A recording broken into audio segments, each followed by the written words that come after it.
mwihangane mu bigeragezo. Yakobo 1:2. Mwiyumvire ko ari byo kunezererwa rwose bene data nimwagwa mu bibagerageza bitari bimwe.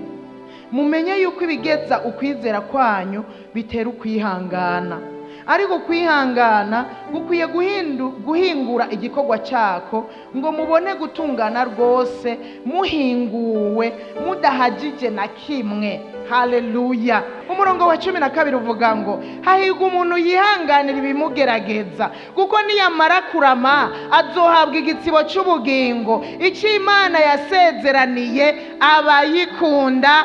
Amen. Ibitugerageza biba bije kugeza ukwizera kwacu. Harahiriwe ngo wewe wihangana mu bikugerageza, niwamara kurama niwacamwo ukavamwo amahoro, ngo uzokwambikwa igitsibo cy'ubugingo icyo Imana itazi kubesha yabikiye abayikunda.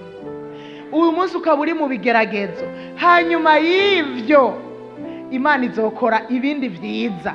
Hanyuma y'ayo marira Imana izogutwenza. Hanyuma y'ako gahinda n'umubabaro Imana izoguha amahoro, ikunezereze, igushumbushe. Haleluya. Umaze gushumbushwa naho uze wubaha Imana, ubeho wubasha Imana, ubeho uyishima, uyibeho uyitazira, kuko inyuma y'ivyo naho ntawe ubizi. Haleluya. Hanyuma y'ibi byose, y'ibi bihe bigenda bikuranwa, hariho kuja mu ijuru.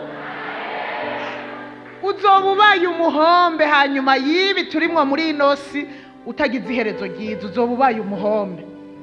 Ndakwinginze rero umenye ibyo uri kuracamwo yuko hanyuma y'ibi hariho kuja mu ijuru. Inyuma y'ivyo nta mubabaro ubugira kandi, nta gahinda ubugira kandi, nta kongera kurira, ahubwo tuzoba tugiye aho baduhanagura amarira yose twarize, aho turuhuka umuruho wose twagize, aho turuhuka umubabaro wose twabayemwo. Ndakwifurije kuzorangiza neza, hanyuma y'ibi uzugira iherezo ryiza. Haleluya.